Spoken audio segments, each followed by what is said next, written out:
dalam sejarah tidak bisa kita pisahkan, baik itu dari pengaruh bahasa, seni, dan budaya. Next.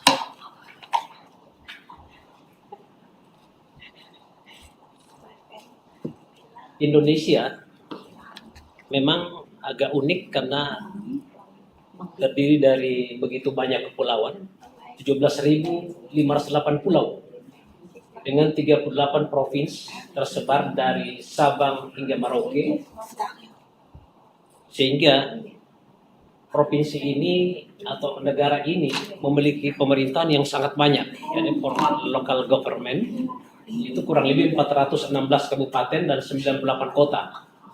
Ya, total luas kita itu kurang lebih 2 juta kilometer persegi dengan penduduk kurang lebih 280 juta. Ya, sekarang diperkirakan masuk 283 juta penduduk Indonesia. Dari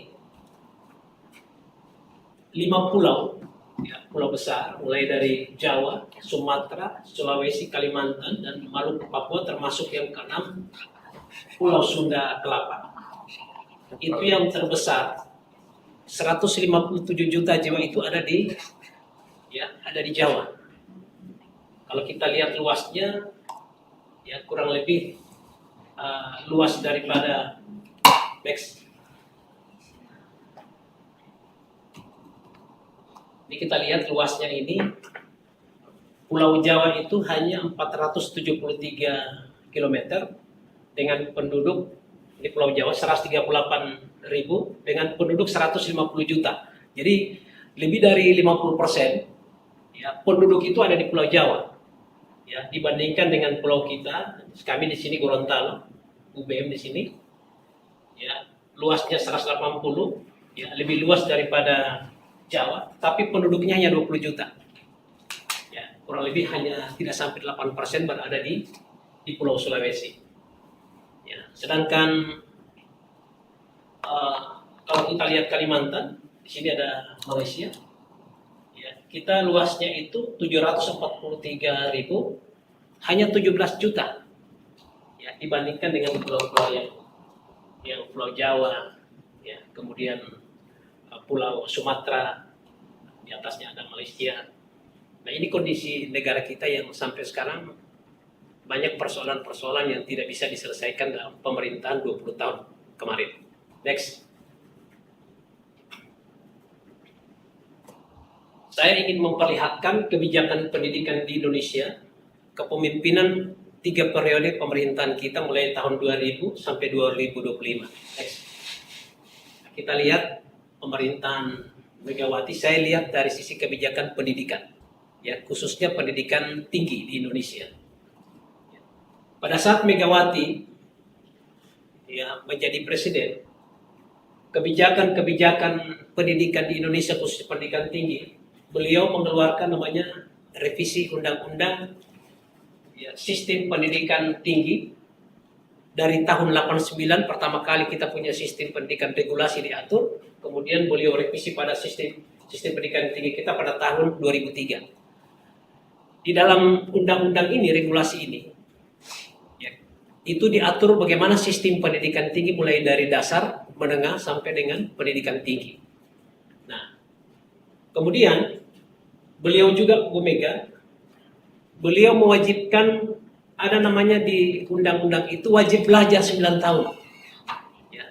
Artinya bahwa setiap warga negara Indonesia itu wajib ya ditanggung oleh negara, ya itu harus menyelesaikan dari SD 6 tahun, kemudian SMP. Jadi seluruh tenaga kerja kita itu ya itu akan lebih banyak didominasi oleh lulusan SMP.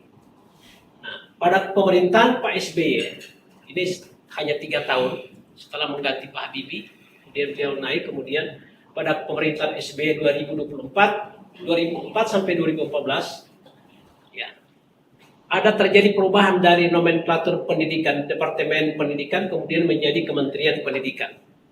Ini terjadi perubahan, jadi perubahan nomenklatur, kemudian dirubah menjadi Kementerian Pendidikan. Kemudian terobosannya Pak SBY yang tidak ada di Megawati adalah banyak anggaran yang digelontorkan sampai 20% berdasarkan undang-undang. Jadi undang-undang itu, di undang-undang kita, regulasi, itu wajib pemerintah yang berkuasa mengeluarkan dana 20% dari total APBN itu untuk anggaran pendidikan. Tetapi masa pemerintahan Megawati tidak pernah terwujud.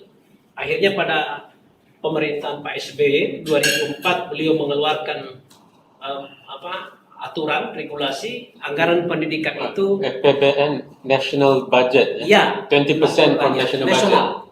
Iya, APBN. Jadi kebijakan anggaran di Indonesia itu ada APBN, ada APBD. APBD itu yang menganggarkan seluruh pemerintahan lokal, government lokal. Ya, itu APBD. APBD itu berasal dari sumber pendapatan asli dari wilayah itu, kemudian sebagian disetor ke pusat. Ini yang terjadi di Indonesia.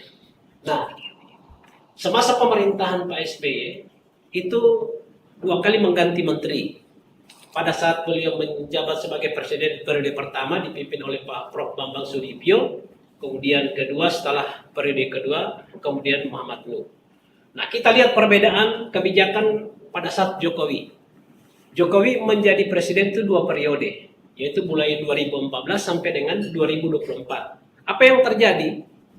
Di sini terjadi kebijakan perubahan nomenklatur, cara berpikir untuk mengelola bagaimana pendidikan ini bisa lebih baik dan berkualitas. Kemudian beliau menggabungkan lagi, memekarkan Kementerian Pendidikan Kebudayaan yang tadinya 1, kemudian menjadi 2.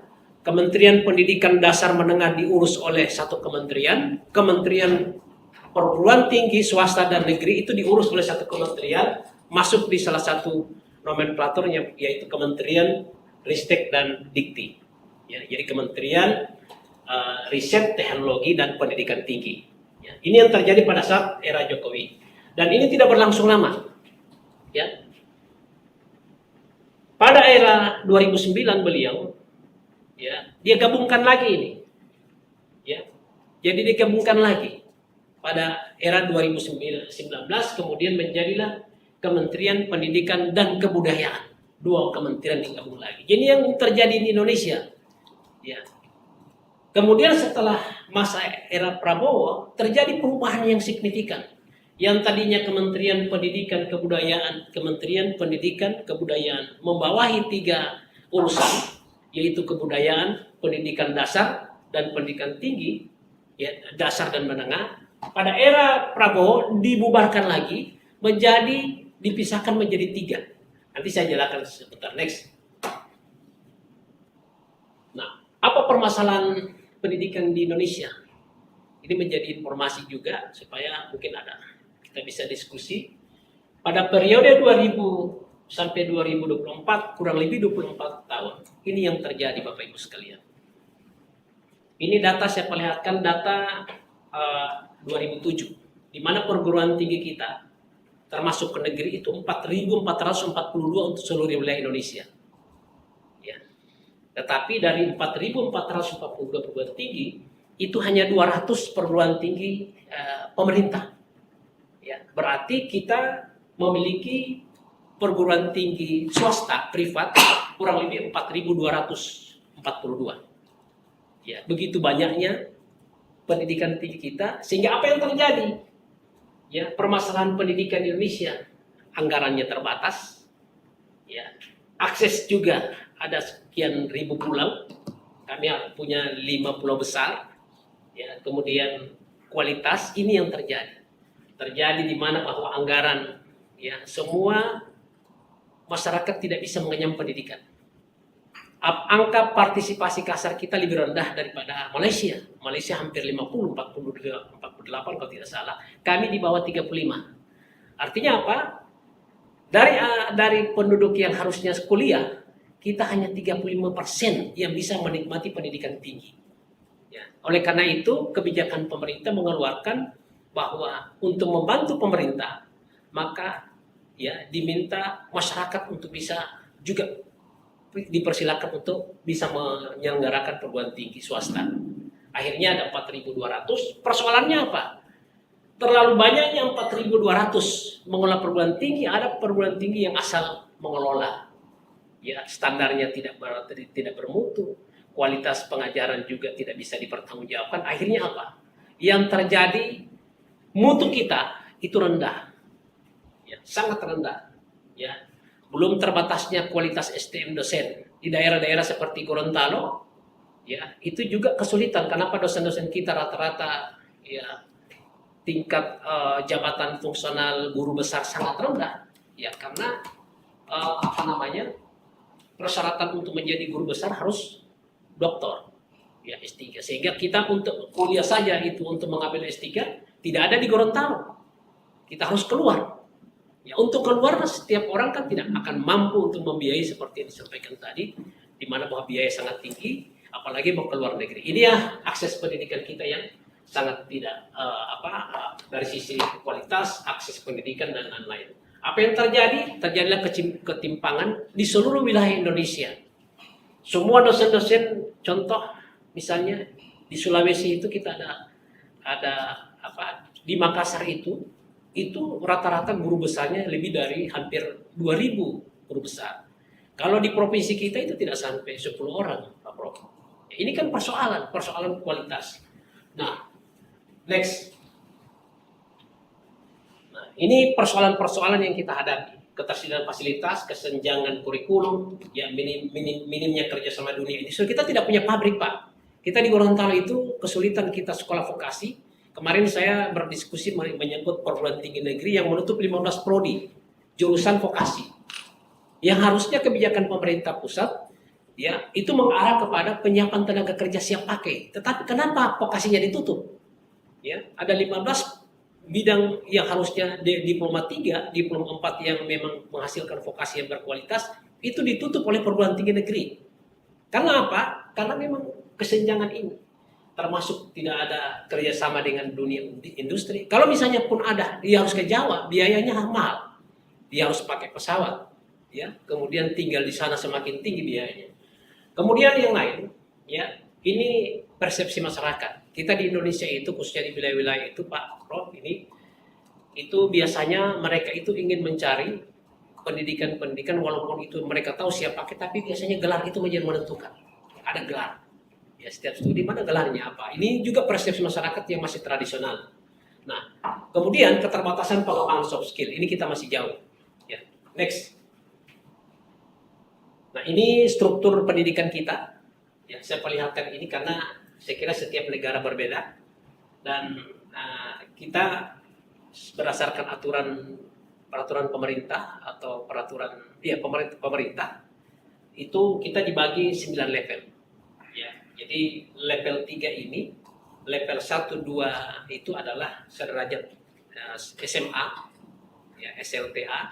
Kemudian level 3 ini masuk akademi komunitas. Ini akademi komunitas adalah diploma yang namanya disiapkan oleh pemerintah untuk mengantisipasi kebutuhan tertentu. Misalnya ada satu wilayah yang membutuhkan keahlian industri, misalnya mebel misalnya. Dia bisa membuka, tetapi setelah terpenuhi ini ditutup. Ya, ini namanya akademi komunitas. Kemudian ada politeknik. Saya beri gambaran yang lebih lanjut. Next. Nah, apa strategi pemerintah ya untuk mendorong supaya pengembangan pendidikan tinggi dan vokasi itu berlanjut? Next. Nah, ini kebijakan Pak Nadiem Makarim, kita semua rame ini kalau beliau ini kan satu-satunya menteri yang berasal bukan dari profesi guru besar atau dari pendidikan, tapi beliau dari pengusaha yang menjadi menteri merombak seluruh sistem pendidikan kita. Beliau mengatakan dengan revitalisasi, saya yakin lembaga pendidikan dan pelatihan vokasi di seluruh Indonesia dapat melahirkan lulusan dengan kompetensi unggul yang siap menjawab kebutuhan hari ini dan masa depan. Beliau tidak memikirkan hari ini, tapi memikirkan masa depan. Next. Nah, apa yang beliau lakukan? Ya, sehingga perguruan tinggi sekelas negeri pun itu kelabakan. Artinya bingung juga melihat aturan-aturan yang juga menjadi kebijakan pemerintah. Beliau mengeluarkan namanya salah satu peraturan pemerintah, peraturan menteri nomor 20 2021 kalau tidak salah. Ini ada namanya indikator kinerja utama. Iya. Ya. Jadi ini harus dipenuhi oleh seluruh perguruan tinggi. Tidak membedakan bahwa itu negeri dengan sumber daya yang lengkap, perguruan tinggi swasta dengan sumber daya yang terbatas, dia tidak mau tahu. Ini yang harus dipenuhi. ya, bahwa setiap perguruan tinggi lulusannya harus mendapat pekerjaan yang layak. Jadi perguruan tinggi tidak bisa meluluskan seorang alumni apabila tidak terukur bahwa layak tidak. Kelayakan pekerjaan itu tergantung berapa besar gaji. Jadi kalau seorang alumni sudah selesai, kemudian dia bekerja, walaupun bekerja itu belum tentu terpenuhi. Dia nilai dari atau indikatornya adalah besar gajinya. Ya, besar gaji itu tergantung namanya upah minim regional. Jadi setiap wilayah-wilayah kita itu ada namanya standar upah. Nah, kalau misalnya dia melebihi standar minimal upah yang ada di wilayah, misalnya di Gorontalo, misalnya 4 juta, ya, maka itu berarti berhasil perguruan tinggi itu. Kalau misalnya tidak, berarti tidak memenuhi ya ketentuan indikator. Yang kedua, setelah kebijakan ini keluar, mahasiswa mendapatkan pengalaman di luar kampus. Ini yang ramai, Pak. Tidak semua perguruan tinggi dapat mewujudkan ini. Dia harus membangun dulu jejaring seperti ini, ya, kemudian bisa dikirim mahasiswanya untuk bisa berkegiatan di luar kampus. Ya, ini bisa 2 semester, 3 semester, itu sudah harus dilakukan. Karena pemikiran Pak Menteri ini bahwa setiap mahasiswa, ya, itu tidak akan mungkin dia hanya belajar teori. Ya, dia dilepas walaupun misalnya bidangnya adalah misalnya teknik, dia kalau ditukar dengan misalnya dia datang ke sini ke USN, dia harus belajar yang lain, jangan teknik, tapi dia belajar misalnya ekonomi, ya, itu tidak ada masalah dan itu harus, tidak boleh misalnya teknik kemudian datang di sini dia belajar teknik. Ya, dia ingin membuka cakrawala berpikir daripada setiap lulusan bahwa dimanapun dia bekerja dia mampu beradaptasi dengan pasar kerja yang akan dia dilakukan. Begitu juga dengan dosen, ini wajib, ini kita kelebakan, Pak. Bagi perguruan tinggi yang kecil, ya, yang mungkin teman-teman lain yang kurang mampu punya sumber daya finansial terbatas, ini kesulitan. Dosennya harus dipaksa untuk bekerja di luar. Kalau dulu sebelum Pak Menteri Nadiem ini kita dilarang, Pak. Misalnya saya sebagai dosen UBM mengajar di tempat lain, itu tidak boleh. Sekarang dengan kebijakan beliau dipaksa kita harus keluar. Nah, ini yang jadi persoalan. Kemudian alhamdulillah ini yang juga menjadi kelebihan praktisi mengajar. Jadi setiap kita itu untuk mengakselerasi mutu, maka setiap dosen yang memiliki kapasitas, misalnya di sini ada guru besar, kita minta untuk mengajar di sana menjadi praktisi mengajar di kampus UBM. Ini yang memberikan, dan saya kira yang kelima hasil kerja dosen digunakan untuk apa. Jadi setiap pembelajaran itu harus berdasarkan atau berbasis riset. Tidak boleh lagi itu, ini diarahkan seperti itu. Nah, ini sampai dengan terakhir program studi berstandar internasional. Ini sampai sekarang pun kita di wilayah kurang lebih ada 85 perguruan tinggi. Ini sulit kita, karena ada program studi berstandar internasional. Ya, jadi mahasiswanya internasional, dosennya internasional, jadi ini sulit kita capai. Oleh karena itu, indikator kinerja utama ini sulit kita kita implementasikan 100%. Karena masih ada indikator yang memang jangankan swasta, tetapi negeri pun agak sulit. Jadi program studi berstandar internasional, artinya akreditasi ukurannya adalah akreditasi internasional. Ya, di Gorontalo ada salah satu perguruan tinggi negeri namanya Universitas Negeri Gorontalo, dari hampir 50 program studi, baru 5 yang internasional. Itu umur perguruan tinggi sudah hampir 40 tahun. Apalagi yang swasta yang sangat terbatas. Next. Nah, ini berbagai kegiatan yang menjadi kampus Merdeka Belajar. Lanjut. Next. Ya, ini kebijakan pemerintah yang menurut kami, saya sebagai ketua asosiasi perguruan tinggi swasta, banyak juga mengkritisi ini. Di mana bahwa mendorong revitalisasi pendidikan vokasi, ya, ini ada 16.808 lembaga pendidikan vokasi di Indonesia yang terdiri dari SMK, ada Akademi Komunitas 37, perguruan tinggi termasuk kami ada vokasi 2152, Politeknik 250, tetapi banyak yang tutup. Ya. Karena tidak didorong oleh pemerintah. Ya, banyak yang tutup, yang tidak bisa, yang mahasiswa yang tidak ada. Ya. Kalau di sana itu kalau mahasiswa tidak ada dalam kurun 3 semester berturut-turut, maka otomatis ada namanya sistem pelaporan PDDT, itu otomatis langsung merah, ditutup. Ya, ini yang kesulitan kebijakan kita. Di sisi lain kita dipaksa untuk mengikuti kebijakan di mana pengembangan vokasi itu menjadi kebijakan pemerintah pusat. Next. Nah, ini yang uniknya, ada manfaatnya juga. ya sebagai Merdeka Belajar yang dirintis menjadi kebijakan merupakan perubahan sistem pendidikan di masa depan, bahwa antara lain kalau kita sekarang ekosistemnya bahwa situasi sekarang itu belajar sebagai kewajiban. Ya, Pak Menteri menyampaikan bahwa itu belajar menjadi sebuah pengalaman yang menyenangkan. Artinya dia silakan berkegiatan di luar kampus, ya, kemudian melaksanakan proyek-proyek kecil kemanusiaan dan lain-lain, kemudian itu dia bawa di kampus untuk dia jadikan implementasi di dalam pembelajaran. Ini menurut Pak Menteri. Yang kedua, contohnya misalnya ya sistem yang tertutup, pemangku kepentingan bekerja dengan sistem mereka sendiri. Kami dulu sendiri-sendiri, artinya antara perguruan tinggi itu tidak ada komunikasi pengembangan bersama, ya akselerasi. Sekarang dengan kebijakan ini, sistem terbuka kerjasama dimanapun bisa di. Oleh karena itu manfaatnya bahwa perguruan tinggi yang memiliki SDM yang kurang, dia akan di up oleh perguruan tinggi yang memiliki SDM yang lebih lengkap. Seperti misalnya kami UPM, kemudian mendatangkan expert ke UPM untuk bisa meningkatkan kualitas mutu. Ini yang bisa yang jadi sebuah kebijakan yang kami sangat berhasil untuk peningkatan mutu. Kemudian salah satunya kurikulum berdasarkan konten dan diwajibkan. Sekarang berharap kurikulum berdasarkan kompetensi dan sebagai kerangka menu. Jadi kurikulum itu bisa diganti kapanpun juga sesuai adaptasi perkembangan yang ada. Jadi kalau dulu kami melakukan revisi kurikulum maksimal itu 2 kali dalam 4 tahun. Ya sekarang tidak, kami bersyukur. Jadi besok ada perubahan teknologi, perkembangan teknologi, kami langsung bisa robah. Kapanpun menyesuaikan termasuk konten pembelajarannya kami bisa langsung robah. Itulah yang menjadikan kami bisa beradaptasi sehingga lulusan kami saya kira ini akan menjadi lebih fleksibel dimanapun dia berada, dia akan mampu beradaptasi. Kemudian dengan sistem penilaian, dulu penilaiannya bersifat sumatif, ya kalau misalnya tidak bagus ujiannya langsung hukum tidak lulus. Tapi tidak seperti itu sekarang. Jadi berikan kesempatan penilaian bersifat formatif dan hanya mendukung. Jadi dia melihat portofolionya. Ya, jadi sekarang kita sudah mulai mengarah penilaian mahasiswa itu bukan lagi ke ujian, lulus mampu mengisi, ya itu lulus. Tapi bagi yang tidak mampu mungkin keterbatasan dia tidak, itu tidak. Jadi kita melihat apa saja yang dia, sehingga ini sangat relevan dengan mahasiswa berkegiatan di luar kampus. Apapun yang dilakukan itu yang kita nilai, namanya rekognisi pembelajaran lampau. Kita nilai kemudian kita konversi menjadi sebuah nilai. Tidak lagi langsung seperti penghukuman langsung lulus dan lulus hanya karena menilai dari ujian ujian yang dilakukan.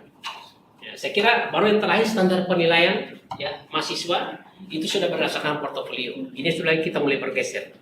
Ya, ini jadi kalau dulu kita biasanya ada setiap wisuda, akhir wisuda itu ada penilaian mahasiswa berprestasi.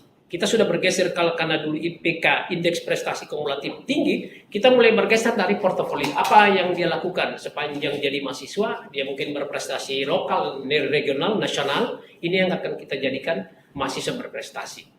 Ya, tidak lagi melihat dari aspek yang sempit. Lanjut. Nah, ini tantangan kebijakan pendidikan di era Jokowi, Presiden Prabowo. Ini yang kami lihat dari perspektif kami, ya saya sebagai praktisi pendidikan, juga sebagai ketua asosiasi perguruan tinggi. Next. Nah, ini tantangannya Pak Prabowo, ya atau pemerintahan sekarang. Kalau kita lihat struktur tenaga kerja Indonesia rendah sekali, Bapak Ibu. Ya, coba kita lihat ya. Angkatan kerja menurut pendidikan Pak, itu 35%, hampir 40% itu lulusan sekolah dasar. Ya, sekolah dasar Pak, 52,84 juta. Ini data terakhir ini, data Agustus 2023. Ya, SMP yang lulus SMP yang harusnya ini masih belajar itu 26,10, kurang 26,10 juta, 17%. Ya, coba kita lihat yang SMA, ya kemudian SMK. Universitas itu hanya 10%. Jadi struktur tenaga angkatan kerja kita sebenarnya menurut pendidikan ya, S1, S2, S3 itu cuma 10% Indonesia. Coba kita lihat. Ya, dibandingkan dengan negara. Ini berkaitan dengan angka partisipasi kasar, Pak. Indonesia masih di bawah 30-an. Bahkan di daerah kami itu kami ukur kurang lebih tidak sampai 20%. Artinya apa? Bahwa sebenarnya masyarakat Indonesia ini ya masih banyak yang memiliki pendidikan yang kurang memadai. Ya, ini data kami. Nah, apa yang terjadi? Dari 280 juta penduduk usia kerja kita itu ada 212 juta. Ini kalau kita penduduk usia kerja itu dalam aturan kita itu umur 15 sampai 64 tahun. Ini penduduk usia kerja kita 212 juta. Ya. Nah, dari penduduk usia kerja kita bagi dua, yang bukan angkatan kerja dan angkatan kerja. Jadi angkatan kerja ini yang sudah harus bekerja. Ya, yang bukan angkatan kerja itu ya yang masih sekolah, ya, tetapi sudah harusnya masuk angkatan kerja. Nah, dari angkatan kerja 147 juta kita bagi lagi yang pengangguran, ya itu hampir 8 juta, ya kurang lebih 5,32%. Kemudian yang bekerja, baik itu bekerja penuh dan waktu paruh, ya yang minimal dalam 1 minggu kalau indikator kita itu bekerja di atas 45 jam, ya itu kurang lebih 139 juta. Nah, apa yang terjadi Bapak Ibu sekalian? Next. Nah, kenapa bisa terjadi seperti itu? Ini Indonesia dihadapkan 2045 yang digaung-gaungkan yang namanya Indonesia Emas. Ya, Indonesia Emas itu kan 2045 di mana bahwa usia produktif, ya, usia produktif dari rakyat Indonesia itu berada di puncak-puncaknya di 2045. Ini yang menjadi persoalan. Kenapa itu bisa terjadi? Karena persoalan populasi, Pak. Ya, kita hampir 300 juta dibandingkan dengan saudara-saudara kita di Malaysia 35 juta. Ya. Ekonomi dan daya beli. Ya, setiap perubahan kementerian, perubahan kebijakan, ya itu terjadilah ya pengaruhnya ke daya beli. Ya, ekonomi kita. Ya kemarin PPN 12%. Ya, itu terjadi langsung. Ya, impact-nya itu sampai betul-betul berdampak kepada daya beli masyarakat yang terendah, yang tidak punya apa-apa pun terdampak karena semuanya ya katanya hanya barang mewah yang akan naik, tetapi impact daripada secara psikologi itu dia sampai dengan rakyat jelata. Ya, itu. Kemudian kualitas akses, ya regulasi ini yang selalu berubah-ubah Bapak Ibu. Tidak pernah ada kementerian atau periodisasi pemerintahan yang regulasinya itu didukung atau dilanjutkan, pasti dirubah. Ya, ini yang terjadi. Next. Bapak Ibu sekalian yang saya hormati, nah kita lihat, ini tadi bonus demografi Indonesia 2045, yang katanya generasi Indonesia emas. Jadi diperkirakan, Bapak Ibu, ada 70% populasi dari jumlah penduduk nanti, kurang lebih 203 juta itu adalah produktif. Kalau dengan jumlah ini, umur 15-64 tahun, pada 2045 dikelola dengan bagus, maka Indonesia menjadi negara maju. Ya, ada 70% yang produktif, artinya dia bisa menghasilkan. Ya, ada 203 juta dari 290 juta. Ini kalau benar-benar terjadi, dikelola dengan baik. Ya, tenaga kerjanya yang produktif bisa meningkatkan produktivitas nasional, pendapatan negara, ya. Kalau dia memiliki inovasi dan teknologi yang lebih baik, maka dia akan terus menjadikan sebuah ya potensi besar untuk meningkatkan kesejahteraan ekonomi. Nah, ini dampak dari pada 70% populasi pada keadaan produktif 2045. Pasti akan sejahtera karena semua 70%, jadi sedikit sekali orang yang tidak produktif, yaitu yang di bawah 15 tahun, 14 tahun ke bawah yang anak-anak, kemudian yang sudah lanjut usia. Ya sedikit sekali, pasti daya beli ya akan meningkat. Tetapi apa yang menjadi tantangan? Apabila ini tidak berhasil, yakin saya pengangguran pasti akan terjadi. Pengangguran besar-besaran akan terjadi pada saat 2045 sekarang, sementara menuju kalau tidak dikelola dengan baik, ya pengangguran beban sosial, ya karena bisa saja 70% ini yang produktif hanya 30%, ya, ya, yang 40% menjadi beban sosial, ya, yang tidak dikelola oleh pemerintah dengan baik, pendidikannya tidak diangkat menjadi pendidikan yang berkualitas, akses anggaran jadi ini menjadi. Jadi semua orang sekarang masih memiliki cara berpikir bahwa insya Allah Indonesia emas itu pada 2050. Tapi persoalan yang kita bisa hadapi nanti apabila 70% 203 juta ini tidak maksimal kita kelola, maka terjadilah apa yang terjadi. Bisa terjadi pengangguran besar-besaran, ya mungkin impactnya kepada kriminalisasi dan lain-lain. Ini yang akan menjadi. Nah ini mungkin hal-hal yang saya bisa gambarkan. Next. Nah, apa yang terjadi di kebijakan sekarang ini yang sementara berjalan, belum lama kan, baru 3 bulan. Nah, ini yang beliau lakukan. Ya, jadi beliau mekarkan kementerian yang tadinya ini, beliau pisahkan yang satu kementerian menjadi 3 kementerian. Jadi Kementerian Pendidikan Nasional yang membawahi dasar dan menengah, kemudian Kementerian Kebudayaan sendiri yang tadinya satu, kemudian Kementerian Pendidikan Tinggi, Sains dan Teknologi bikin satu. Jadi 3 kementerian yang satu kementerian. Ya. Saya berpikir, ya, jadi cita-citanya bahwa fokus akses pendidikan berkeadilan dan otonomi. Malah saya berpikir tidak cukup 5 tahun untuk memenahi. Tidak cukup. Ya, memenahi, belum bicara anggarannya. Ya, ini kemarin ribut-ribut yang sertifikasi dosen, tunjangan dosen yang selama ini ada sekarang akan dihilangkan. Ya, karena kan bebannya sudah 3 kementerian menjadi 3 kementerian. Ini sudah mulai ribut-ribut, mulai demo-demo teman-teman saya yang ada di berbagai wilayah Indonesia.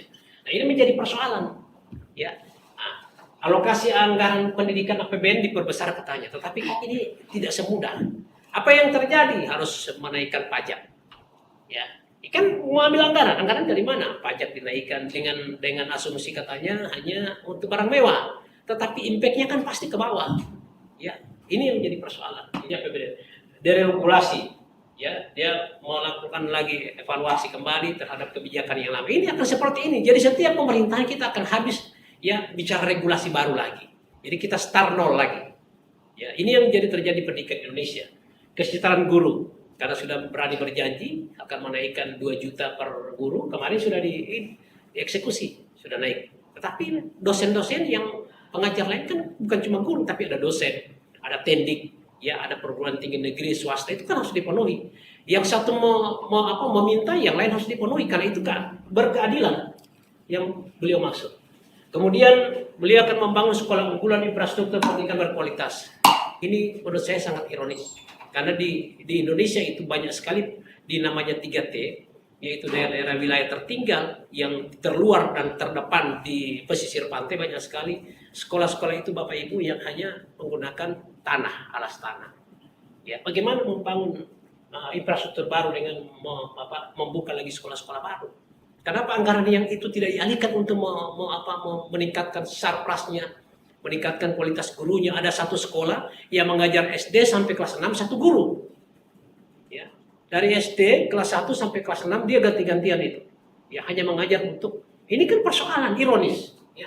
Nah, kemudian ini katanya ada beasiswa yang akan dilanjutkan yang jadi program-program melalui dana abadi LPDP. Termasuk nanti dosen-dosen kita akan kuliah, mudah-mudahan mereka akan dapat dari LPDP. Nah, ini kita lihat nanti kebijakan apa yang terjadi. Tapi saya pesimis karena kalau seperti ini struktur kementeriannya, ya memisah-misahkan yang sebenarnya bisa dikelola satu kementerian yang hanya bisa dibuka oleh dirjen-dirjen. Tadinya nih dirjen, direktur jenderal, menteri, di bawahnya ada bagian-bagian ini, tapi dipisahkan menjadi kementerian-kementerian. Ini sangat tidak mungkin menurut saya dalam waktu 5 tahun membenahi. Kecuali kalau dia menjadi presiden lagi, menjadi 10 tahun mungkin masih bisa. Tapi kalau 5 tahun ini gagal, pasti akan mempengaruhi di mana pertumbuhan dan pengembangan pendidikan di Indonesia. Lanjut. Nah, ini apa yang kebijakan deregulasi pendidikan tinggi yang harus dilakukan? Ya, ini yang saat ini Pak Menteri, ya Pak Satrio itu mulai menyederhanakan aturan akreditasi. Ini yang paling miris Bapak Ibu sekalian. Kenapa? Kita di Indonesia itu katanya otonomi, tapi dipegang dilepas kepalanya, tapi ekornya dipegang. Ya. Ini yang terjadi di perguruan tinggi kita. Akhirnya kreativitas, inovasi kita tidak berkembang. Karena apa? Aturan regulasi banyak sekali. Ya, katanya diberikan otonomi, tetapi sebenarnya kita dipegang ekornya dan tidak bisa kemana-mana, tidak bisa berkreasi. Ya, tidak bisa mewujudkan inovasi. Ini yang terjadi Bapak Ibu sekalian. Ini yang ya, mohon maaf ini saya bahasanya agak ini, karena saya juga selain kami praktisi, kami juga asosiasi yang harus mengkritisi pemerintah. Ya, bagaimana bisa mengembangkan pendidikan yang lebih baik. Nah, menyederhanakan aturan akreditasi. Kemarin kami mengkaji Indonesia salah satunya negara yang pendidikannya atau perguruan tingginya yang syaratnya akreditasi, bukan menjadi pilihan. Negara-negara lain, saya tidak tahu kalau di Malaysia. Ini wajib, Pak. Ya, jadi kewajiban. Jadi kami itu di Indonesia, setiap tahun kalau UBM ada 20 prodi, setiap tahun kami itu mengurus akreditasi yang 5 tahun habis. Ya. Perguruan tinggi swasta yang paling repot, yang paling sibuk mengeluarkan biaya harus dibayar. Satu akreditasi prodi itu hampir 100 juta. Bayangkan. Sudah sulit kami mendapatkan anggaran, harusnya itu pemerintah mensubsidi kami untuk meningkatkan kualitas, tetapi kami dimintakan anggaran untuk membiayai hanya gara-gara akreditasi. Satu prodi. Satu prodi, Bro. Ya, kita punya 20. Jadi 100 kali 20 kira-kira berapa miliar? Harusnya itu kami alihkan ke bangun gedung, ya, bangun sarpras, sekolahkan dosen. Ini yang terjadi di Indonesia. Ya. Jadi aturan akreditasi ini mudah-mudahan ini menteri yang baru ini mau cabut. Katanya sudah dievaluasi lagi. Beliau menyatakan di dalam rilis kemarin bahwa akreditasi bukan kewajiban, pilihan. Ya. Jadi kalau perguruan tinggi ingin berkualitas silakan dia lakukan akreditasi dan masyarakat akan lebih memilih mana yang berkualitas. Oh, ini yang berkualitas. Ya, walaupun tidak wajib akreditasi tapi oh ini yang berkualitas, terakreditasi unggul internasional. Itu yang kami harapkan, bukan kewajiban. Kalau kewajiban, ya itu menjadi persoalan karena persoalan anggaran. Siap dan tidak siap anggarannya harus diakreditasi. Artinya, kalau ada perguruan tinggi yang melakukan akreditasi, dia harus pinjam uang ke bank dulu. Hutang dulu, kredit, baru dia bayar akreditasi. Hanya untuk memenuhi aturan yang akreditasi. Ini jadi persoalan di Indonesia. Ya. Nah, ini yang paling banyak juga membebani dosen. Pengurangan administrasi laporan dosen. Dosen itu hampir sebagian waktunya hanya melapor diri. Ya, lapor diri. Ya, habis waktunya untuk meningkatkan kompetensi, belajar bagaimana dia habis. Kalau tidak melapor, sertifikasi dosennya ditunda, tidak dibayar tunjangan dosennya. Itu dihukum, Pak. Ya. Kalau tidak juga melapor 3 bulan berturut-turut, diblok, tidak akan mendapatkan lagi, dihentikan. Ini kan ironis, Pak. Nah, ini yang terjadi di Indonesia. Ya. Kemudian hapus syarat-syarat yang lain. LPDP mendapatkan beasiswa itu susah, Pak. Ya. Akreditasi perguruan tinggi menentukan. Mendapatkan LPDP, perguruan tinggi harus berakreditasi A. Bagaimana dosen kita di daerah? Di Jawa aja tidak seluruh perguruan tinggi terakreditasi, kita di wilayah ya yang minim sumber dayanya, sarprasnya, kita disyaratkan dosennya juga harus berakreditasi A. Mana perguruan tinggi di daerah yang punya A? Nggak ada, Pak. Ya, di Gorontalo atau di wilayah kami itu bisa dihitung dengan jari. Hampir 500 perguruan tinggi di Sulawesi, mungkin cuma 5 yang A. Terus berarti hanya mereka bisa sekolah. Ini persoalan, Pak. Ya. Belum lagi ya tujuan relokasi meningkatkan otonomi perguruan tinggi. Ini kami mulai, insya Allah ini kebijakan kami dorong terus dari asosiasi sebagai mengkritisi supaya kebijakan pemerintah mendorong supaya betul-betul kebijakan pemerintah berpihak, ya, bukan berpihak kepada pemerintah, ya, kacamata pemerintah. Dan setiap peraturan regulasi yang dikeluarkan pemerintah pada masa Pak Jokowi semuanya satu arah, ya, langsung keluar tanpa ada diskusi publik, tidak ada uji publik. Ini kan menyalahi sebenarnya. Ya, harusnya kan ditanya dulu bagaimana kalau aturannya ini kok tolong dibahas di tingkat stakeholder. Ya, kami bahas, beri masukan. Ini tidak ada, langsung turun laksanakan. Kami bingung, Pak. Ya, ini yang terjadi di Indonesia sehingga kami berharap pemerintahan Prabowo ini punya kebijakan yang berpihak. Ya, karena saya sudah sampaikan tadi, Indonesia emas itu baru bisa diwujudkan apabila sumber daya manusia itu berkualitas.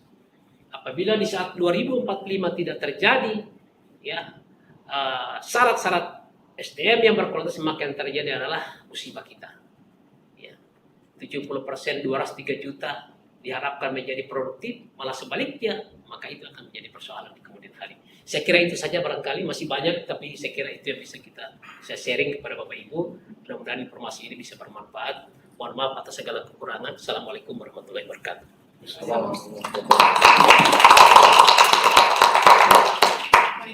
Terima kasih ya, Prof. Aziz. Kalau dilihat itu bertanda yang sangat padu ya kerana bagi saya kita dapat melihat evolusi pendidikan di Indonesia dan juga tantangan-tantangan. Jadi kiranya saya juga mengharapkan kalau di Malaysia kita ada kajian seperti ini yang mana melihat setiap pemerintah itu perkembangan pendidikan. Jadi apa yang telah dibentangkan oleh Francis itu bagi saya adalah satu idea yang baru supaya mungkin ada di kalangan penyelidik yang boleh membuat kajian yang serupa. Kerana dilihat juga ada persamaan di mana Kementerian Pendidikan di Malaysia sebelum ini dipecah. Kemudian disatukan semula. Sekarang dipecah semula. Jadi setiap pemimpin itu kebergantungannya pada pilihannya sendiri. Jadi untuk melihat perkembangan itu dalam tempoh 5 tahun bagi saya terlalu singkat. Terutama sekali apabila perlu dimulakan semula. Jadi pendidikan itu bukan hanya terganggu di peringkat atas tapi sehingga ke bawah, sehingga di sekolah dasarnya itu sendiri. Jadi mungkin ini adalah satu antara polisi yang mungkin CPR sendiri ya, Dr. Limani kita boleh lihat juga di masa akan datang. Jadi terima kasih banyak Prof. Aziz. Seterusnya I would like to invite Dr. Ayu Anastasia Rajman to present on the title Nusantara Beyond Borders, the role of education in building regional soft power. So Dr. Ayu, the floor is yours. Thank you.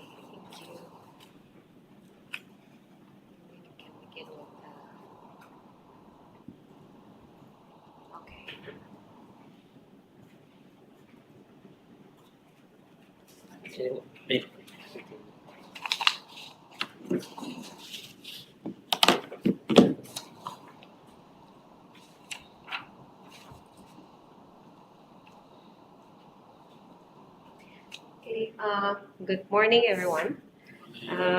Thank you very much for such a nice opportunity for me today. Usually, I was asked to talk about international relations, so I bring something that is related to Nusantara and also close to my heart, which is international relations. So I put soft power as a framework on how we can see education can be used or utilized as a tool to make our region, at least for Southeast Asia, is something that is known for its quality of education, like how it used to in the past. So let me begin my presentation with next. Right. Before I'm going to tell you more about how Nusantara, or as we know that Nusantara derives from an old Japanese. It consists of different parts of the Malay archipelago. It used to be serumpun, and now we are separate countries: Malaysia, Indonesia, Brunei. Some scholars also argue that Philippines and Thailand is also as a part of Nusantara. So basically, before we're going to see how Nusantara as a collective tools for the region in order to promote our education system, let me begin to explain to you about the soft power. Usually when we think of a country, right, we think of tangible power, such as military, for example, or economic power, right? For example, in Southeast Asia, usually the country that is very progressive in terms of economy, we always look to Singapore. Or the country that is prominent in terms of population, we always look to Indonesia, right? So what is soft power? So scholars from international relations coined the terms of soft power in 1918. The scholar is Joseph Nye. He refers the soft power as a nation's ability to influence others, not through coercion, not through violence, not through something that harsh like military operations and everything, but it's something that is through persuasion and attraction. So it will makes a lot of talents from outside of the region will come voluntarily to Southeast Asia. So it's something that we can use. So eventually it can be culture, it can be ideology, it can be institution, it can be political values or foreign policy. If you take a look of culture, for example, I have several countries here that can be an example of how they use the soft power, right? Let's start with China and also South Korea, since we probably have some students from China, right? China is actually using Chinese language, as in now in Indonesia, for example, Mandarin has become one of the language that we pursue to learn in high school and also in universities, because the relations between Indonesia and China is pretty much very good in these days, especially in Jokowi era and also Prabowo. So that's the reason why we have a tight relation or good relation with China. So apart from Chinese language, we also have infrastructure investment. Earlier in CPR, I talked about Belt and Road Initiative, how China is using their investment in order to get a positive impression from other countries. So this is also one of the form of China's soft power. So not only they're using their language, not only they're using their culture, but also they use their economy in order to attract others' positive impression towards the country. So what happened with China? As in right now, the perceptions of Indonesia about China is pretty much good because of the infrastructure projects. Even though we kind of have like different scenario grassroots, because there is a China anti-sentiment that is derives back in the history of 1998 in Indonesia before the Reformation, right? So a part of China, we also can take a look at South Korea, how South Korea is using their K-pop, Korean pop culture, like movies, girl band, boy bands, and all of these things. Even one of the movies called Parasite is now, being recognized globally, right? So many people comes to learn Korean, eventually because we want to be able to be the part of the Korean wave. So you can take a look of Anglo-Saxons or white people using fluently Korean. So I think it's something that is only happened in this day and age. And if you take a look, the comparison between now and then 10 years ago, it wouldn't be so much a trend back then. And then Japan used cultural exports such as mangas and cuisines. I personally love Japanese food, so everywhere I go, I always look for the Japanese food. So for me, Japanese is very successful in terms of introducing their culture to global stage. So it's also how they attract many people comes to Japan. Tourists love Japan is because of their culture and their environment. So basically, that's how Japan use their soft power. UK use cultural heritage and also prestige educations. I myself is a graduate from UK system in my master. So I witnessed how UK is marketing their education system is one of the best. For example, in education, because my core studies for master is international development in education. So my university, which is UCL, ranked 1 for the education in the world. So I feel like they're always on the top of the ranking in terms of education. They do have like classical schools like Cambridge, right? One of the oldest universities in the world. And also soccer, there's a Liverpool, Manchester. I don't know anything about soccer or football, but when they ask me to come to the stadium, then I'll come to take a look of the stadium. So I think not only the soccer, but also they sell products like jersey or anything. Like everything that been signed by the player will also sell very much high in the market, right? So I feel like this is a very good strategy of UK. US, as in right now, as we know, with the rise of China's technology as a leader of renewable energy, it's also kind of like a rival to US, but in a sense that US can use their science and technology, and not to mention entertainment industry. Who doesn't know Hollywood, right? And also who doesn't want to come to LA, for example, as if you're an artist, an actor, your top priority is to get to LA as soon as possible. So these are how countries are using their soft power instead of forcing through invasion or something that is very harsh and tangible. Next. Okay. So these are just the overview of what we refer as Nusantara, right? In a broader sense, usually it's very close to Indonesia, Singapore, Malaysia, Brunei, and there's also Philippines. Papua New Guinea is not a part of Nusantara because it was in a different colony. Next. Now, I tried to gather my data in terms of what is the current statistic of Nusantara's education system, right? So I put several countries here: Indonesia, Singapore, Brunei, Malaysia, and the Philippines. I take a look for criteria, start from literacy rate, which is when you're above 15 years old, and higher education gross enrollment ratio, government expenditure in education, and students population. So if you take a look the literacy rate, amongst all of the countries, we can see that Philippines and Singapore account for the highest number of literacy rate. This is for age 15 and above. Also bear in mind the data as latest is 2022. So probably things have changed, right, ever since. But I'm not sure if it is higher, and it's so much higher, then it can surpass other countries. For the higher education gross enrollment, as we can take a look here, the highest is obviously Singapore. So Singapore has 89% of the higher education gross enrollment ratio. The education system in Singapore is very much popular and become kiblat, or it become everyone wants to be like Singapore in terms of education system, like how they manage their education in international standardized examinations, facilities and everything, and even the quality of the professors. They attract global talent. So Singapore no longer prioritize their local professors, but now they're open to like multinationals professors. So you can have an education in Singapore, but you can be taught by someone from the UK or from the US, you know. So basically Singapore has become a global talents hub for the education system. And then if you take a look, Indonesia, my country, right, is 45.14%. It used to be lower, 35, the gross enrollment ratio. But however, there is a change in education incentive for the past few years, at least in Jokowi's era, our previous presidents.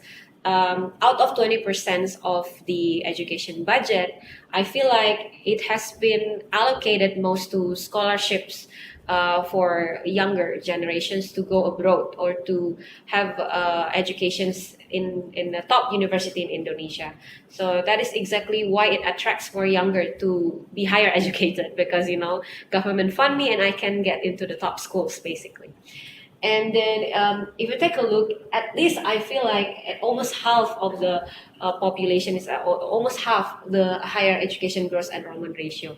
Obviously better compared to other region like in East Asia or in South Asia and in Africa. So I feel like the region as itself has a lot of potential if you want to take a look of each government system and how the best practice in Singapore can be applied to other systems as well. I think we can gain insight from that. And for the government expenditure is also very interesting. Indonesia accounted for the highest one. As you can see, that's 40 billion. But you know, it's totally normal because we have the highest population, we're the largest economy as well as the largest population in the region. So out of 40 billion, the student population is also 50 million people. So I think 40 billion is still less than we expected it to be. So obviously it needs to be higher, right? And then compared to other countries, if you take a look, Singapore, although Singapore is the smallest probably amongst all, but it spends a lot of government expenditure in education, almost 14 billion, which is the second in the region that is spending in education, compared to Brunei, Malaysia, and Philippines. Obviously, this is the limitation of the studies could be the data sources. So if you want to like cross-checking the data according to different sources, also feel free, because the limitation would be I usually use a few sources in order to gather the data. And then Philippines is 18.53 billion, Malaysia, and then Brunei 583 million. Brunei is very interesting case. Brunei reached the high peak when it was oil boom back in the 70s and 80s. You know, that's the reason why the whole populations has been increased in terms of living quality. So I think it's also affect how they see the education, especially higher educations. I want to take a look Philippines. Philippines, I was doing a fellowship. I went to Philippines for fellowship a couple times, and I was surprised to know that public universities are free for all. So I feel like this is something that is unusual in Indonesia. We never heard how university are able to fund themselves entirely free, including to fund the students to go for exchange, and also funded by the government. So I feel like the Philippines has something there that we can learn. How can they fund their education, but also at the same time, they're really eager in order to open the internationalizations for the education. And then the student populations, we can take a look of the difference. The highest one is the Indonesia, obviously, and Brunei accounted for the smallest population. Next. Oh yeah, before that, I'm sorry. So the total population of Nusantara is over 70 million people. Yeah, so it's a huge people. If we can make sure that we do have a standardized quality of education, then these people can be educated at home in Nusantara. They can be at home while doing a great education quality. Next. Let's start with Singapore, right? So there is if you take a look at soft power, I talked to you earlier about how institution can be the source of soft power. Now, higher education is an actor of the soft power itself in international relations. So nowadays, IR is no longer only about the state-to-state relation, but it's also non-state relations, including institutions like universities, CPR, or people to people. Basically, you can be an actor of international relations in some form and ways. So in Singapore, they do have the strongest traits of world-class university. For example, like National University of Singapore currently ranked 8 in the world, and then Nanyang Technological University currently ranked 15. So I think although not many of Singaporean universities are on the QS World University rank, but when they do, they get really high in terms of ranking. My PhD actually explored about the challenges of world-class universities in Indonesia. So I come to learn that there are many accreditation board in terms of international ranking, right? So each of these organization has different priorities and criteria. Some account research more, some account teaching more, some account international students more. So basically, this ranking, you should really take a look on the criteria on why the university comes first on this subject, for example, because it can be various. For Singapore itself, I think one of the strongest traits will be these 5 points, right? The first one is international scholarship and training programs. This is specifically towards the officials. Well, I take a look, I pick the number 1 and number 4 all together because the training specifically for foreign officials. So Singapore has been the center of training for a lot of officials coming from other countries because it has updated research in terms of many different fields. So as in right now, many foreign officials from China is also get the training in Singapore. So they do offer scholarship, but it's really competitive. So you have to achieve certain standard in order to get the scholarship, super competitive scholarship. So when they do get students with scholarship, it will increase the quality of at least the studying environment between the peers, the students. Second will be education hub.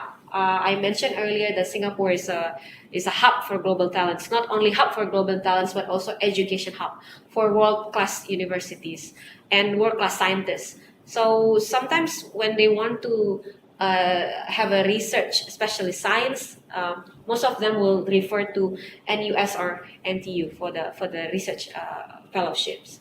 And then the last probably, I think the 4th and 5th is pretty much the same. So the world-class university is, I think, fairly equal to what we can receive from UK and US. But it's better because it's Asia. So basically the food is better, environment better, and they're multilingual. So you can use Chinese, you can use Malay, you can use Indian. So I feel like, it's also another things that can make Singapore far more attractive compared to other systems in the West. Next. Now, these are the world-class university that I can gain from the sources, which is QS World University Ranking. There is University of Malaya, UPM, UKM, there is USM, University of Technology Malaysia.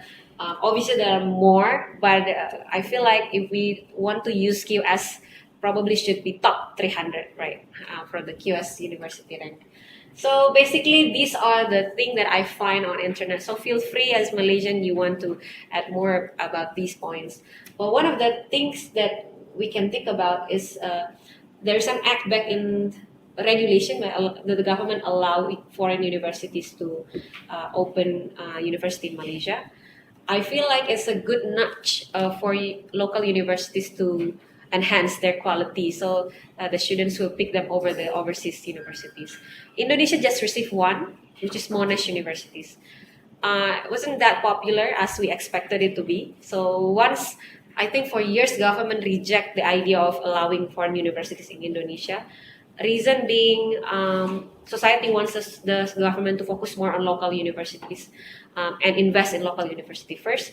But then somewhere around Jokowi's end of term, yeah, he allows the practice of foreign university. Monash is one. However, it turns out it has very segmented market. So not all can afford the Monash University.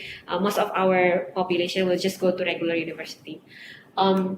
So it turns out there's no worry lah, no threats outside of this practice. And internationalization, mobility, and partnerships. I feel like compared to Philippines, because we do have a partnership with the Philippines, Malaysia are far more close in terms of culture. For example, like partnerships, although each university have different bureaucracy, but it's easier to have an understanding and to resolve things. Meanwhile, in the Philippines, perhaps because of the language barrier and cultural differences, it also definitely affects on how we communicate our partnerships, especially about bureaucracy. You know, in Indonesia, we know bisa diatur. That's a term in Indonesia. Everything bisa diatur, right? I feel like somehow Malaysia is also kind of like similar. I mean, like our sense of solidarity and our sense of togetherness is there. But in the Philippines, not that one good over the other, no. But I feel like because of the socio-cultural differences, is also affect how we, at least as an international office, conduct our partnerships. Cultural heritage, many of important sites of UNESCO is also in the Philippines. I feel like Philippines is one of the important countries just because of the history. Like the U.S. military happened to be there for years, and there's many left over, including the city. There are many cities that are left over from the U.S. military. I think yes, when they stay there, and it has a different culture compared to other cities in the Philippines. So I feel like also because of there is a strong connections with their colony, the one that colonized them before. I feel like they're also more open to internationalizations in a sense that the society, you know, this is not strange to accept like white people in the country or Spanish people in the country. They can speak the language even though it's different, but then they can relate somehow. Next. Now this is Indonesia education soft power based on my research, my PhD research. So my research surround 3 universities: University of Indonesia, Institut Teknologi Bandung, and Universitas Gadjah Mada. But I also present to you BINUS and ITS, which is basically a private university, especially BINUS. So Indonesia education soft power is arguably not there yet. But for me, unless someone have a research on it, you're never gonna find out whether we have these potentials to use education as a soft power. So number 1 is international students mobility and scholarships. Probably, I think yesterday I talked to one of the lecturers in School of Social Science in USM, and they were really surprised about how generous Indonesian government and how generous Indonesian university, for example, like giving full scholarship to international students, something that probably unusual compared to other countries. In Indonesia, at least now, the priority is to make more students come to Indonesia and to get to know Indonesia better, more than just the media and Bali and Lombok and everything.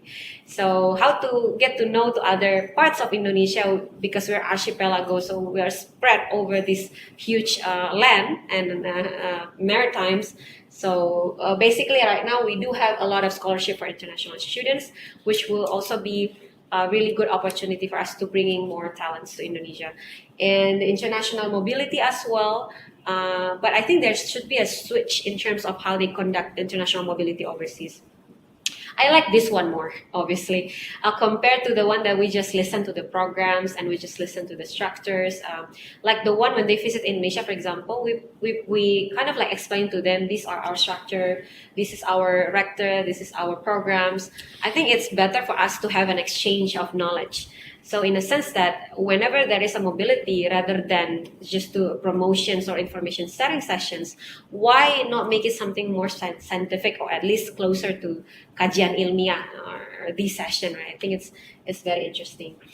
We do have international undergraduate programs, just a very unique. I'm not sure how is it in Malaysia, but in Indonesia, there is international undergraduate programs, but most of the students are locals.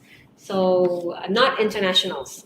So I think this is something that is also we need to find out why in international class only local students. There's no international students, or at least coming from overseas. Cultural diplomacy. We have over 18,000 islands, and we have multilingual countries in a sense that. If you go to Gorontalo and if you go to Kabupaten in Gorontalo, you can hear different dialects, different accents, even different terms. So it's very rich. When you come to Bali, Bali has different dialect compared to Lombok. It's just one part. When you go to Sumatra, to Aceh, to Palembang, and Kalimantan, Balikpapan, we have very rich languages.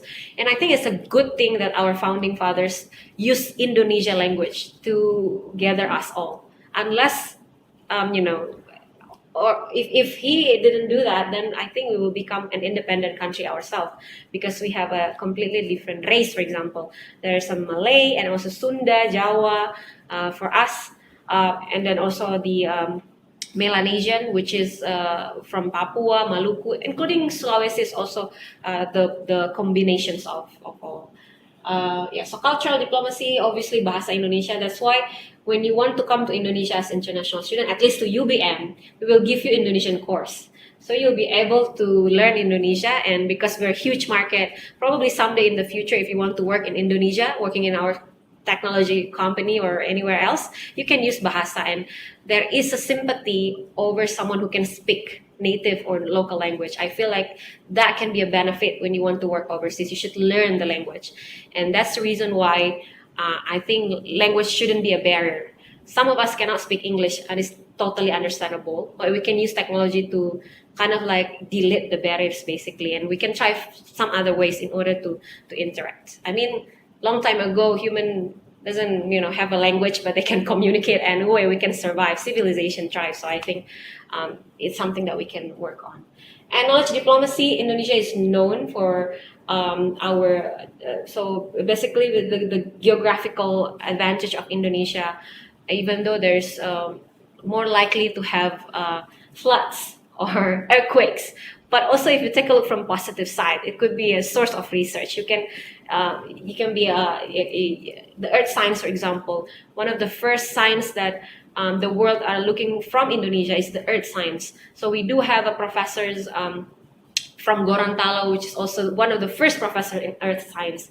So I believe that such as earth science can also be an attractive points from international students or talents to come to Indonesia. Things like theology, when you want to learn about, Indonesia used to be the largest Hindus country or Hindus nations, but now it's shifting towards Muslim majority. So I think it's something that is very interesting. We do have Hindus, we do have Buddhas, we do have Islam, we do have Christian. I think like because of the richness of its nature, basically. So I feel like it can also be an attraction for international students to learn theology. cultural studies, obviously, different part of the world, different culture, and it's also quite different. So I feel like it can also be one of the things that you can learn from Indonesia. Next. The Philippines. Sorry if I'm not probably equivalent in terms of serving you a data. Basically, it's based on what I find on the journals or internet. So these are the universities in the Philippines that can be accounted as world-class university. Like most of professor from School of Social Science, or at least one that I've met earlier, teach in the UP, University of the Philippines. So, and then there are these universities. But according to our own experience in international office in UBM, internationalization is not something that is regular for the rest of the university. So, like Bataan Peninsula in Pangasinan, right? UBM is the first partner from international partner. So that last year is the first time they sent students overseas, and it is to UBM. So I feel like okay, I get to know a little bit better. So they connect me to other universities as well. Now we're making like consortium between UBM and few other universities in the Philippines specifically. So I feel like there should be more collaboration with the Philippines because especially I think they do have potentials in order to have more research, or any other types of collaboration. Language, obviously because they can use English, I think pretty much fluently. So there's no worries for international students. Next. Sorry. Okay. Brunei, I think like I was trying to find out, what is the university. Perhaps it can be more, but I find that the University of Brunei Darussalam, we haven't had any type of collaboration with Brunei, but we're looking forward to it because it's very interesting. We can travel to Brunei from Kalimantan, right? So I feel like I'm looking forward to the opportunity to cross the border in Indonesia. Multilingual education. Right now, I feel like Brunei is pretty much less known for Indonesian, myself at least. So I feel like they can do more in terms of communicating their policies, their values, political ideologies, and even education system. Because honestly, if I'm Indonesian and I in Kalimantan, probably I want to study in Brunei, right? So it's the closest one to us. So probably I think these universities can take a look of the neighbors first. Like neighbor is very important. Like when Indonesia, I feel like Malaysia is an important capital, Philippines, Timor-Leste. So they should do the same. They have us, Indonesia, or at least their neighbor. Next. Right, I'm just gonna rapidly summarize few of the important points. Number one, soft power can actually promote cultural exchange. So once you make the students attracted to your culture, it's easier for you to, for example, like to get a positive impressions. And it doesn't have to be the high ranking on QS University rank. I feel like partnership has to be based on impact. And if you are attracted to the culture, I feel like you will enjoy it anyway. Like if you like fish, you don't take a look of the university rank. You just like to eat fish, for example, right? And then enhancing mutual understanding and cooperation, cultivating future leaders to ties the region. This is very true because has been conducted by a few of China's universities. They do a research on overseas graduating from China's university, right? So it has more positive impression over China. So whenever there is something bad on social media or anti-sentiment against a specific issues of China, they will always put positive impression first because they were taught by Chinese universities. So I feel like education can also be a bridge for a peaceful international relations between the countries. Examples, you can use scholarships. Right now, if you think like there's less of scholarship, maybe you can add more in order to facilitate more students or more talents to get to know you as a university or as a country. We have Indonesia Dharma Siswa as a short projects on language courses, or you can take a longer one, like for each individual university. Regional education initiatives, and university as a hubs for regional collaboration. Like what we do in Gorontalo, actually not only that you can partner with us, but you can partner with several other universities. We want that sense of togetherness because we hopefully one day the students can be study anywhere, they get the same quality. That's what we hope for the long term. So in order to get to that point, we need collaboration over competition. So that's basically what we believe. Next. Our challenges, basically, ASEAN countries or at least Southeast Asia has different priorities now. For example, like BRICS. When we take a look, BRICS or these economic allies, probably Indonesia, Malaysia, and Thailand are interested, but Philippines not so much. So I feel like our country has different priorities, and they shouldn't be same either. So it's basically based on each country's. So economic disparities among nations, different priorities, and language and cultural differences, sensitivity over history. There is a history that is very sensitive towards one race, for example, should be also put forward, and unequal access to quality education. For me, I believe that curriculum has to be number one, and then second would be the teacher, because curriculum is the tools of the teacher. So even though you have a smart teacher, but you don't have a tool that can evaluate the whole system for sustainable development of the education, then it's no use. So at first, I think for the unequal access to quality education, we should make sure that the curriculum that we use is encompassing all needs of the students, doesn't excluding several students, for example. Like Prof. Aziz said before, I feel like Indonesia is now trying our best in comparing curriculums, and we were trapped with Merdeka Belajar for the past, I think, 8 years. Merdeka Belajar I feel like it's a trap for me. Why? Because I think we're not ready yet to be independent.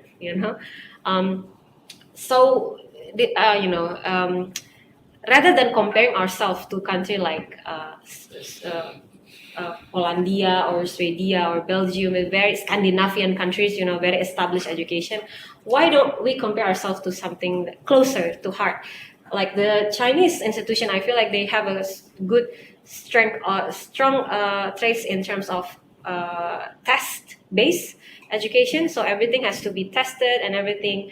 So I feel like it makes the students eager to learn more and to anticipate the test. I feel like that's more suitable for Indonesia rather than independent learning. They can take whatever courses they can outside. So that's what we're looking in Prabowo's presidency. There's a rumor they want the Ujian Nasional or the national exam for high school students back. So I feel like we'll see. Geopolitical tension, balancing regional interests with global competition. Obviously, if now we see Singapore as a dominant player in education, if one day Malaysia will be the rival or the competitor, it also will affect the relations between Malaysia and Indonesia, Malaysia and Singapore, especially because you're so close in borders.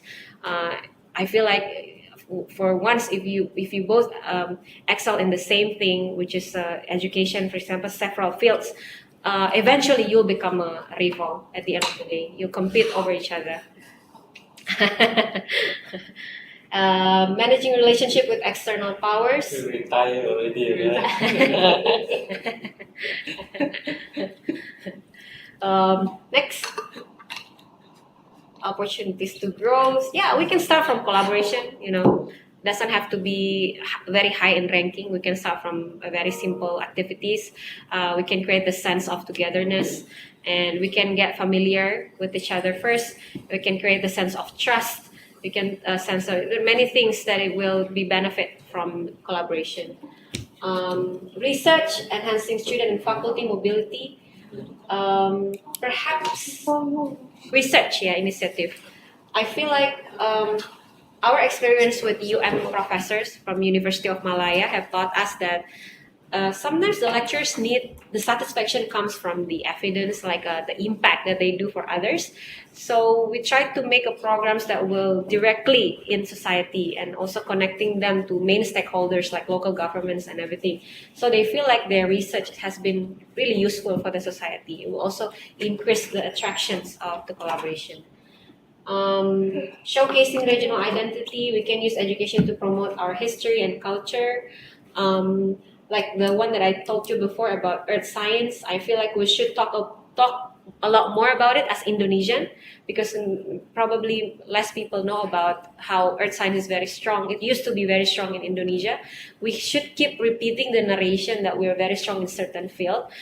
Should retell the story over and over again, so it becomes something that is known for others. So I think like it's also very important.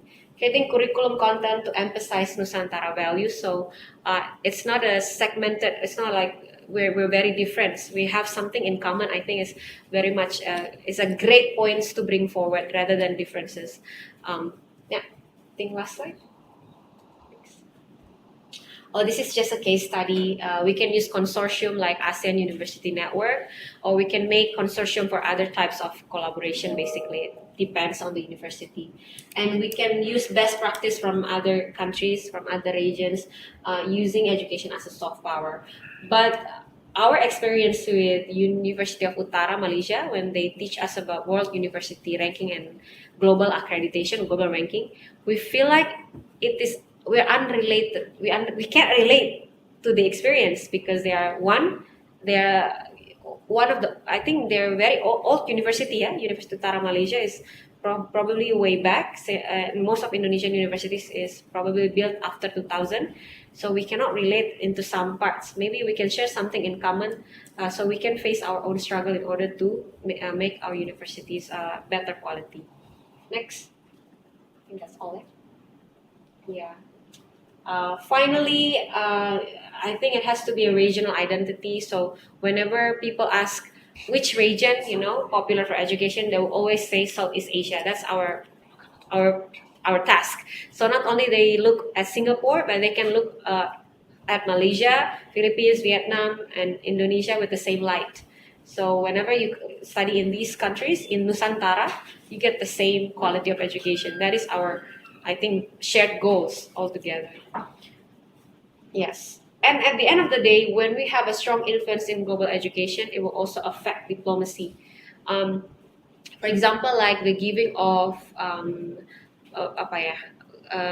Profesor, betul yang kemarin sempat ramai, Megawati, doktor, pemberian doktor. So doctoral without the degree is just a gift to figures, political figures, and right? It can be, you know what I mean, right? As a doctoral, for example, like Taylor Swift got doctoral from New York University, but that's not a degree doctorate. It's a gift, basically, for her contribution in arts and music, right? Something like that. So obviously, education, degree at least, can be used as a tool for diplomacy. So whenever you want to, I'm gonna give you an example for Indonesia. Back when one of the Bu Megawati too used to be our president, yeah, back in the days, and her daughter is now in the parliament. So Puan Maharani. When Puan Maharani visited South Korea, right, out of sudden there is one university in South Korea giving her this doctoral appreciation, what is a gift, right, degree. I can't remember the terms. So we think, okay, perhaps Puan is really good in terms of contributing in Indonesia policy. Then I think 6 months after, turns out there is an investment coming from South Korea in Indonesia. So that's the reason why they give Puan these kind of types of education gift, because they do have interest in Indonesia, which is investment. So I feel like education eventually can be used as a tool for diplomacy. Same thing happened with the activist from Myanmar, Aung San Suu Kyi. Used to have a degree, doctoral appreciation degree too, from universities in the United States. Once she was caught, or I think there is a trouble and issue, then they removed the gift. So I feel like, okay, degrees matter, so it can also be used. Same with Cambridge. Cambridge used this type of tools in order to appreciate the donors, those who give money to the universities. So at the end of the day, I think education has become a tool for soft diplomacy. So this, I think that's my last slide. Yeah, this is just a research finding. I have summarized it earlier. Next. Okay. I think that's all from me. I hope I give you some insights, and I'm very much open for the corrections of the data, updating the data, and so on. Thank you very much once again for CPR for facilitating us. Assalamualaikum warahmatullahi wabarakatuh. Thank you so much, Dr. Ayu, for a very interesting and very insightful about the soft power. I would like to pick up what Dr. Ayu said just now. If it's in Indonesia, everything, usually you say bisa atur, but here in Malaysia is Malaysia boleh. Yeah, we always say like, oh, Malaysia boleh. Everything is boleh. Dr. Ayu, you got to emphasis. For those who don't speak Everyone bahasa, will understand Malaysia boleh Malaysia translated to Malaysia can. Malaysia is able. Everything can. Can dengan boleh tu lain. Oh, really? Malaysia boleh. Language boleh. Is able to. Yeah, Is able to. Tapi the feeling The is feeling. Okay. Bisa diatur. And I believe because today both of the talks emphasize much on the education. Recently, I came across this Asian Development Bank report 2024, where they say that this is the new era policy, that a country should focus more on knowledge society and also knowledge economy, because well-educated society, which can make the economy to grow the economics of the country. So that's why they push this as a new era policy. So thank you very much, Dr. Ayu. And of course, I would like to open for any questions from the students or discussion. Feel free. Yeah. Perhaps maybe Dr. Nirvani, you would like to say something. I have some early thoughts about your point about Singapore and Malaysia, right? Yeah. I was like smiling at Dr. of Gore there, whether we can be a rival. I mean, to be fair, we are not rival to Singapore. Actually, we are. We are loser. Sorry. No, we are in different markets. Actually. Oh, different. You're Very- different market. We are different. Different markets. Bagus. Very diplomatic here. Yeah, exactly. But I want to even say more. Dia tak belajar, management. I was a management student before I changed to sociology, right? Oh, no For 2 wonder. years I was a management. No wonder. I want to be a capitalist kind of thing. Yeah. But it turned out to be sociologist. I went to US. I said, "Wow, this is capitalism. I don't want capitalism." One is because we are Malaysia and Singapore has a different market, right? So value proposition is big. Okay. So affordable luxury, affordable education, affordable quality, affordable. So this is a different.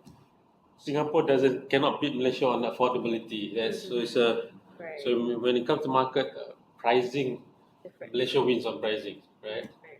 But more importantly, I would even argue Malaysia's education has become a stronger soft power relative to Singapore. Singapore's education is not a soft power relative to Malaysia.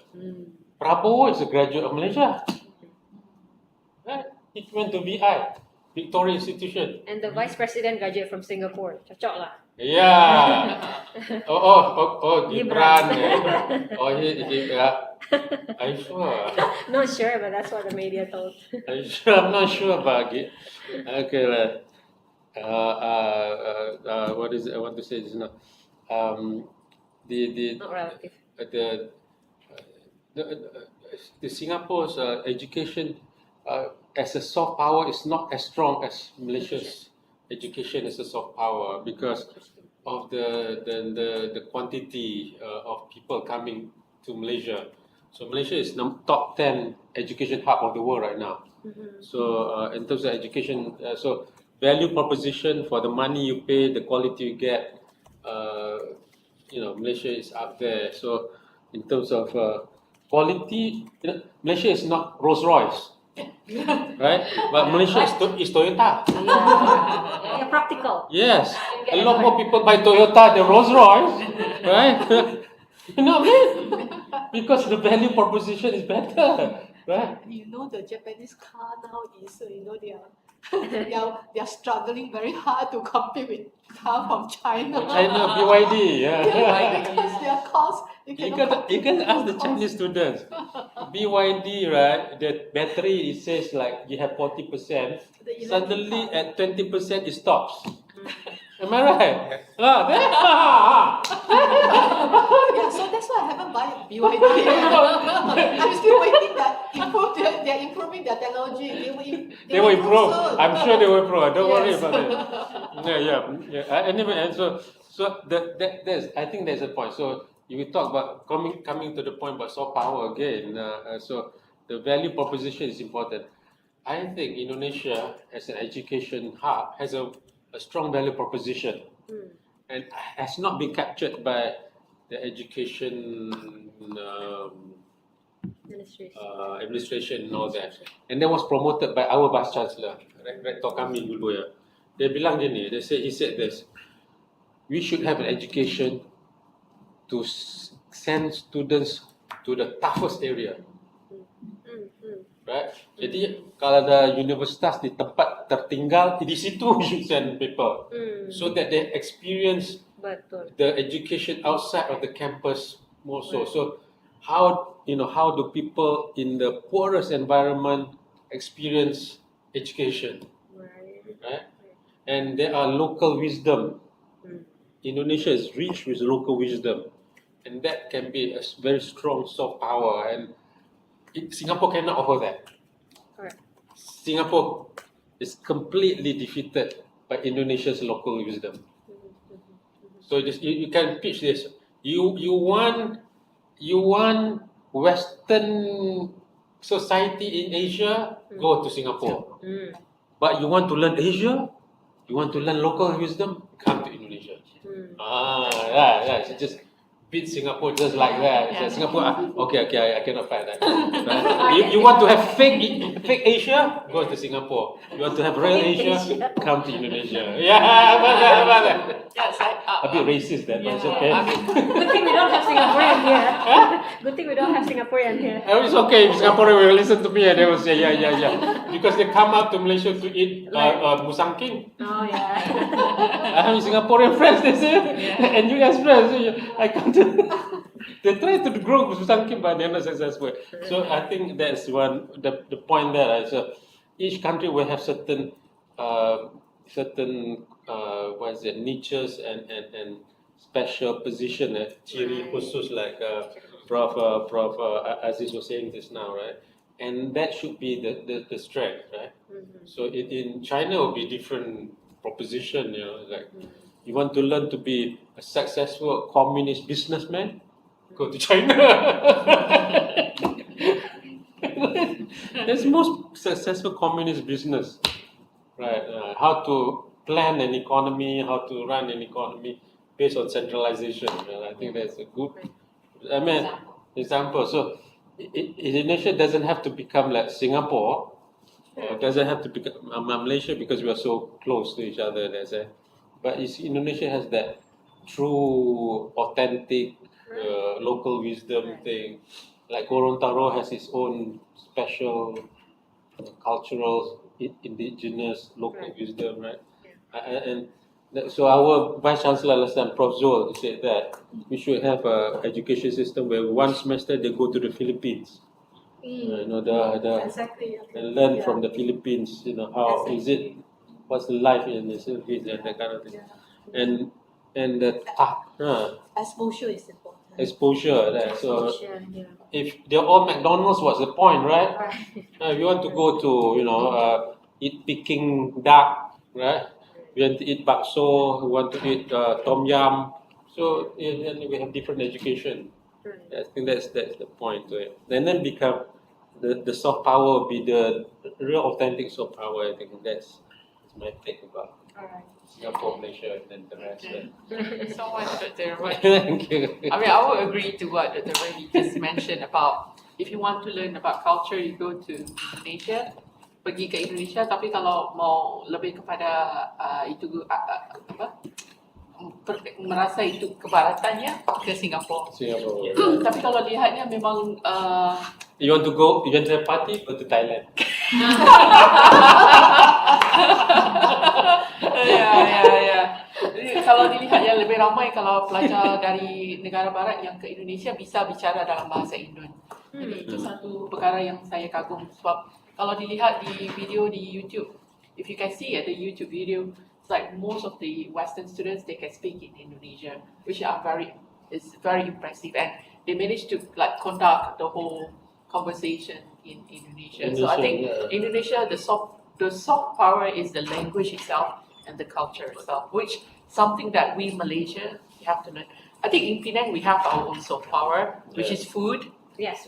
Most students come here because of the food. Yeah. Okay. Anything from students you want to comment or say something about your soft power in your country, in China? You want to say something? Yeah. No? Okay, I think Dr. Rani has concluded everything. In China, you want to learn about technology. Just kidding. Like you have, and then to go party, you can go to Thailand. Okay, so that concludes our session. Thank you so much kepada Universitas Bina Mandiri Gorontalo kerana telah hadir pada hari ini. Bersama kita telah meterainya letter of agreement. InsyaAllah kita akan terus berdiskusi bagaimana untuk kita menjalankan aktiviti-aktivitas dengan jayanya. Ya, terima kasih juga. I would like to say thank you to all students. But of course, before we end our session, we want to after this. Oh, okay. So I think it's just that after this we have some session with the Thailand students. Okay. So again, thank you so much kepada Universitas Bina Mandiri Gorontalo Gorontalo. Okay, alright. So terima kasih. Kami ingin menjemput sedikit untuk jamuan tengah hari. Ya, itu saja. Terima kasih semua. Thank you.